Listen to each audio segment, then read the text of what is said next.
الله أكبر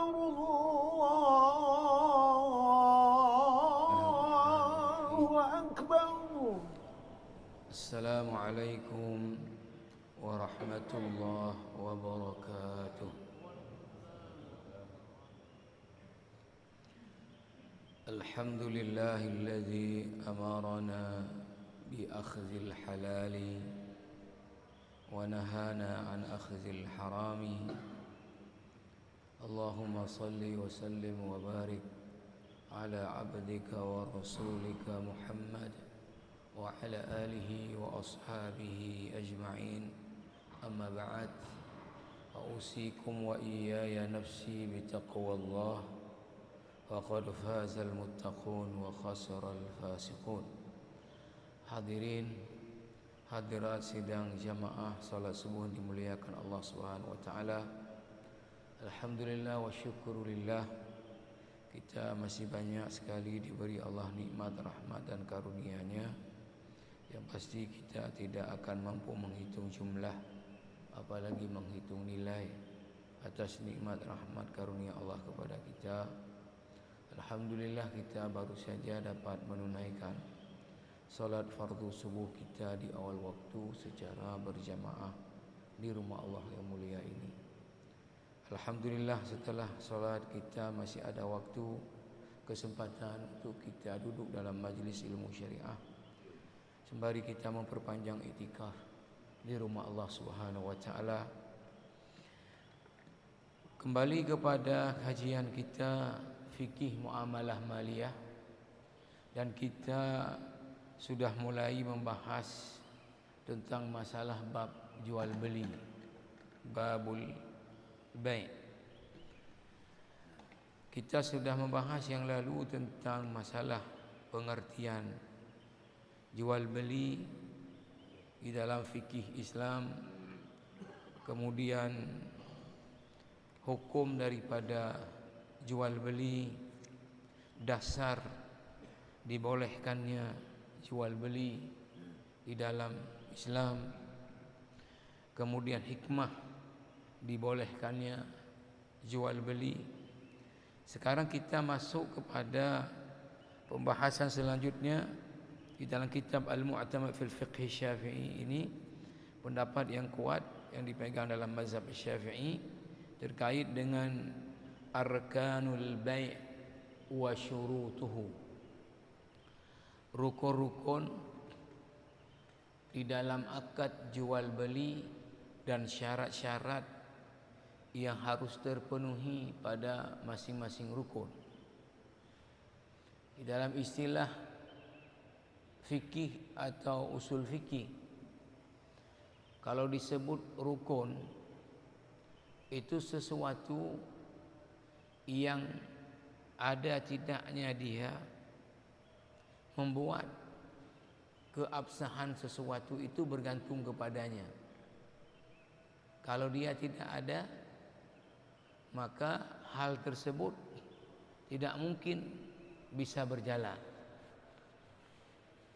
dan dia tidak bisa diganti dengan apapun. Ketika misalnya dalam salat, para ulama menyebutkan takbiratul ihram adalah rukun. Maknanya kalau tidak ada itu tidak sah salat, dan dia tidak bisa diganti dengan apapun. Kemudian jamaah rahimakumullah, apa beda dia dengan syarat? Dalam posisi menentukan sahnya satu amal itu sama adanya dia, tidak ada dia menentukan sahnya. Tetapi kalau syarat, dia di luar daripada pekerjaan ibadah itu sendiri.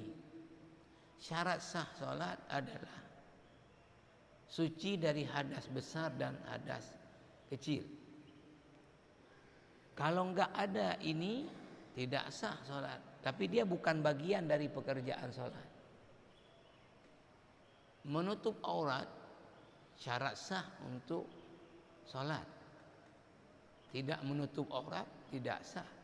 Tapi dia bukan pekerjaan salat.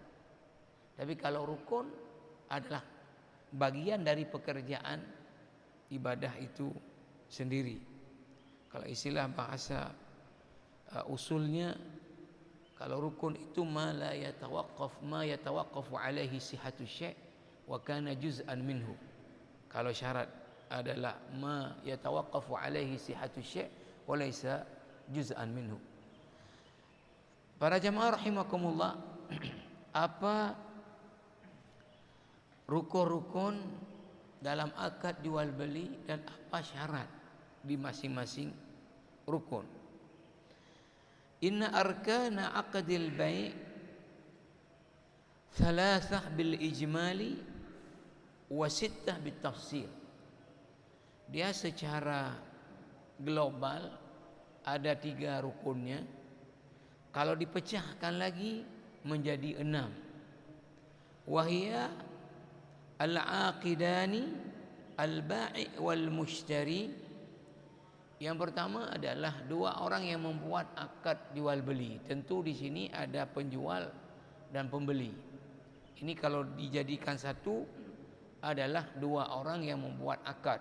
Kalau dipecah lagi, 1 penjual, 1 pembeli. Yang kedua adalah as-sighah, ya, yaitu al-ijab wal qabul. Kalau digabung 1 as-sighah, kalau dipecahkan 2 ijab dan qabul. Kemudian yang berikutnya wal mahal al-ma'qud alaihi al-bai' al-mabi' wa thaman. Berikutnya adalah sesuatu yang ke atasnya dibuat akad jual beli, yaitu kalau dipecah 2 apa al-mabi', barang yang dijual. Kemudian yang kedua adalah al-thaman, harga. Itu 6 rukunnya, ya. Kalau ini enggak ada, enggak mungkin terjadi jual beli. Enggak ada orang yang jual. Kayak mana terjadi? Ada orang jual, enggak ada yang beli. Enggak mungkin terjadi. Ada yang jual, ada yang beli, enggak ada barangnya. Enggak mungkin terjadi. Ada barang, ada yang jual, ada yang beli, ada ijab, ada qabul, enggak ada harganya. Ya, enggak akan terjadi. Kemudian walikulli ruknin syurutun hatta yasihha al-aqdu wa tatarattab alaihi atharuhu. Dan setiap rukun tadi yang disebut kalau secara rinci 6, kalau secara gabungan adalah 3, itu ada syarat-syarat yang harus terpenuhi agar akad jual beli itu sah dan kemudian ya memiliki implikasi hukum. Artinya kalau akadnya sah, maka uang yang didapatkan penjual jadi halal, harta yang didapatkan oleh yang membeli atau barang menjadi halal. Tapi ketika akadnya tidak sah, ya karena tidak ada rukun salah satunya, malah tidak bisa terjadi akadnya, atau syarat pada rukun tidak terpenuhi, maka apa yang terjadi adalah akadnya batal. Dengan batalnya akad berarti uang yang didapatkan pembeli daripada barang yang didapatkan pembeli dari penjual jadi harta haram. Uang yang didapatkan oleh penjual dari pembeli juga jadi harta haram. Ya. Maka apa tadi syarat-syaratnya? Ya, ini akan dibahas pada masing-masing rukun. Yang pertama, al-matlabul awal al-aqidani fil bai'. 2 orang yang membuat akad dalam jual beli. Syurutul aqidaini ma'an. Pada 2 orang yang membuat akad ini, yaitu penjual dan pembeli, itu harus terpenuhi ya syarat-syarat sebagai berikut. Kedua syarat ini harus ada pada kedua-duanya. Yang pertama adalah ar-rusydu, wa huwa ayyakuna kullun minhuma rasyidan, ay balighan wa aqilan, fala wa yuhsinu at-tasarrufa fil mali. Yang pertama adalah orang yang melakukan jual beli, baik si penjual si pembeli, harus rasyid. Rasyid itu dalam bahasa agama adalah orang sudah balik. Ini versi mazhab Syafi'i dulu. Berakal sehat, dan dia orang yang dibolehkan secara syariat melakukan transaksi keuangan. Karena nanti ada orang-orang tidak dibolehkan oleh syariat melakukan transaksi keuangan, namanya mahjur. Mahjur itu artinya adalah mamnu', dilarang untuk melakukan tasarruf al-mali, ya, transaksi keuangan. Siapa yang dilarang? Tentu orang gila. Dia tidak boleh melakukan transaksi keuangan karena ya gimana dia melakukan? Ya. Oh, dia orang gila. Yang kedua adalah anak kecil. Ya, dalam pandangan syariat dia belum mampu melakukan transaksi itu dan akan tertipu dia karena belum mampu. Ya. Dan itu ada ayatnya di mana Allah Subhanahu wa taala mengatakan kepada wali yang memelihara anak yatim yang punya harta itu, wabtalul yatama hatta idza balaghun nikah fa in anastum minhum rusyda fadfa'u ilaihim amwalahum. Kalian ya yang mengelola harta anak yatim itu kalian uji mereka, ya, apakah sudah mampu mereka mengelola sendiri hartanya. Fa in anastum minhum rusyda, kalau kalian sudah merasa bahwa mereka itu sudah rasyid, tadi sudah mampu mengelola sendiri hartanya, fadfa'u ilaihim amwalahum, maka kalian kasihlah harta mereka untuk dikelola oleh mereka sendiri. Ada juga orang yang dilarang melakukan transaksi keuangan, namanya mahjur lisafah, atau akan ada nanti di sini. Maka saya baca dulu. Amma as-sabiyyu wal majnunu fala yasihhu minhuma al-bai' wasyira. Adapun anak kecil, berarti kalau versi mazhab Syafi'i belum balik walaupun dia sudah mumayyiz, ya. Dan orang gila tidak sah melakukan transaksi baik menjual maupun membeli. Liqaulihi sallallahu alaihi wasallam, karena sabda Nabi berikut ini, rufi'al qalamu an thalathatin, anis sabiyyi hatta yahtalima aw yablugha, wa anin naimi hatta yastayqidha, wa anil majnuni hatta yufiqa. Hadis ini kalau kita lihat itu tidak langsung isinya berkenaan dengan transaksi jual beli. Rufi'al qalam, maknanya apa? Diangkat pena, tidak dicatat amalnya, atau yang paling mudah adalah tidak dibebankan atasnya syariat. 3 orang. Yang pertama kata Rasul, as-sabi hatta yahtalima, anak kecil sampai dia mimpi basah. Artinya tidak ada kewajiban-kewajiban syariat atas anak kecil sampai dia balik. Yang kedua, an-naim hatta yastayqidha, orang sedang tidur sampai dia bangun daripada tidurnya. Yang ketiga adalah al-majnun, orang gila sampai dia waras lagi. Nah, itu baru kemudian. Jadi sesungguhnya hadis ini tidak langsung bicara to the point tentang larangan anak kecil melakukan transaksi jual beli. Maka terjadi beda pendapat nanti di kalangan ulama. Ya, kalau mazhab Syafi'i, ya, anak yang kecil belum baligh enggak boleh melakukan baik menjual maupun membeli. Ya. Terus saya baca dulu, nanti saya komen tambahan. Ya. Wali annal bai'a tasarrufun fil mal.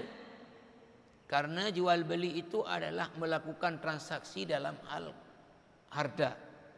Wasabi awil majnun laisa ahlan litasarruf wa laisa mukallafan. Sementara anak kecil orang gila dianggap tidak mampu melakukan transaksi harta dan dia bukan mukallaf. Lakin yasihu bai'u sakran 'ala al-madhhab ma annahu ghairu mukallaf wa yalhaq al-mughma 'alayhi bil majnun li faqdani al-aql. Kata mazhab Syafi'i,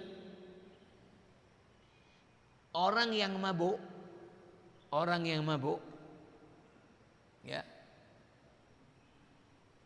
Tapi ini tidak dijelaskan secara ini, ya.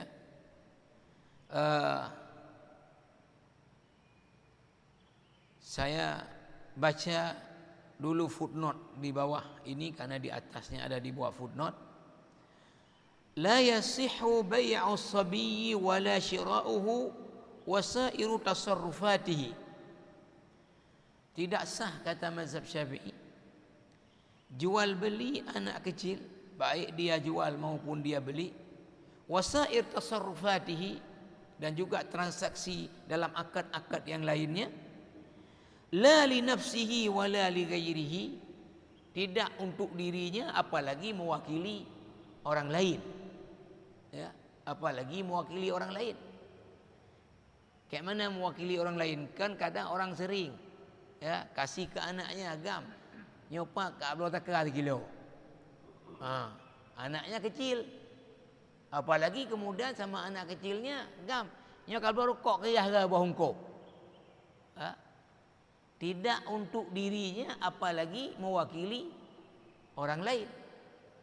Atau di kita ada juga orang yang jualan utamanya kios-kios kecil dan dianggap barangnya kecil, watai gak apa juhu watopu gak temaya gam kadu roh dia, anaknya masih misalnya SD, ya, kadu roh dia, nyotonnya blok apa blok karena dianggap anaknya udah tahu nyodunoyum, ya. Nah, berarti kalau dalam versi mazhab Syafi'i itu tidak sah. Tadi kita minta anak kecil membeli untuk kita, atau kalau kita lihat bahkan kita ke sekolah kan kasih uang ke dia terus. Anak pergi sekolah yang TK misalnya, udah kita kasih uang 5.000 jajan, kan dia yang beli sendiri. Atau anak SD, ya, itu kita kasih jajan tiap hari, dia yang beli terus ke somai, ke batagor, ya, atau ke apa. Nah, di dalam mazhab Syafi'i anak kecil itu, ya, tidak boleh melakukan transaksi akad baik bagi dirinya apalagi orang lain, sawa'an ba'a bi ghubnin au bi ghibtah, ya, wa sawa'an kana mumayyizan au ghairahu. Baik itu misalnya dia jual lalu, ya, dengan harga yang terlalu tinggi atau harganya terlalu rendah. Baik dia sudah mumayyiz apalagi belum mumayyiz. Wa sawa'an ba'a bi iznil wali au bi ghairi iznihi. Nah, baik dia lakukan menjual atau membeli atas izin walinya, ya. Ya, kalau kita kasih uang jajan dia, kau udah izin kita. Kalau kita suruh dia beli tadi kan atas izin kita walinya. Ngam. Yang pape abang takar kilo. Atau ibunya lagi masak. Ubah kalau dalam tempat kahwis tira. Ngam. Kan ada tira. Yang pape ajak bakio ke dua tira. Nah, jadi dalam mazhab Syafi'i termasuk sudah mumayyiz itu tidak dibenarkan melakukan transaksi jual beli, baik membeli maupun menjual, baik ada izin daripada walinya. Jadi ini kan keras sekali. Hatta fi bai'i al-ikhtibar alladhi yamtahinuhu al-wali bihi liyastabina rushdahu 'inda munazahatil ihtilam. وطريقه أن يفوض إليه الاستلام وتدبير العقد ثم يعقد الولي إلا في وجه شاذ ضعيف.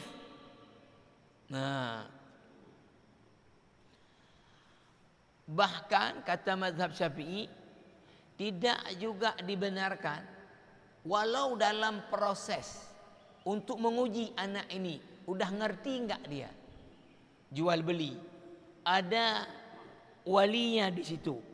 Artinya gam nyodro mekat jikalan dro kampung buhan. Walinya duduk, datang orangnya padum dono, nyo padum dono, nyo padum dono jut. Anjir apa yang memang keharganya. Kacara engkah gam. Kajitnya mestinya hana-hana lon kamu kat lekah gam beres ro. Dalam mazhab Syafi'i ini adalah tidak dibenarkan. Wala yasihu bai' wa syira' al-mahjur alaihi li safahin. Tidak dibenarkan juga melakukan transaksi jual beli orang yang dilarang melakukan transaksi keuangan li safahin. Ya. Li safahin ini saya baca dulu ini ya. Lisu'i tasarrufihi bil mal, karena tidak pandainya dia atau tidak baiknya dia dalam melakukan transaksi keuangan. Kenapa enggak baik? Imma bi infaqihi fil muharramat. Ini dalam pandangan agama safih itu ya, walau arti kebahasaan adalah bodoh, ngun, ya. Tapi juga diartikan apa? Orang yang menginfakkan, membelanjakan hartanya dalam hal yang haram. Ya. Ataina ping narkoba aju. Ataina ping mak jaro? Narkoba aju belum? Orang seperti ini secara syariat dia sudah tidak boleh lagi melakukan transaksi. Kenapa? Karena merugikan dia. Pertama dia akan gunakan untuk yang haram. Yang kedua, 10 juta narkoba haji pula. Lehnya pui baju tak pui dalih. Maka orang seperti ini ya, siapa yang melakukan transaksi untuk dia adalah ya walinya. Ya. Tidak boleh dia melakukan. Pertama, orang safih ini orang yang menginfakkan, membelanjakan hartanya fil muharramat.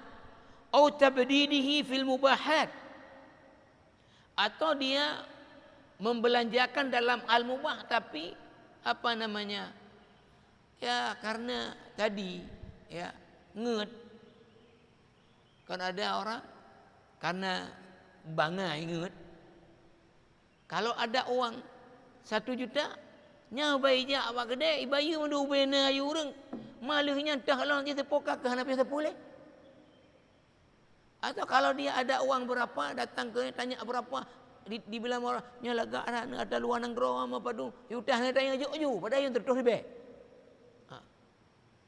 Orang seperti ini, ya, au li ghaflatihi wa adami khibratihi, atau tadi karena ngud dia, ya tidak pengalaman melakukan transaksi, ya, li qaulihi ta'ala.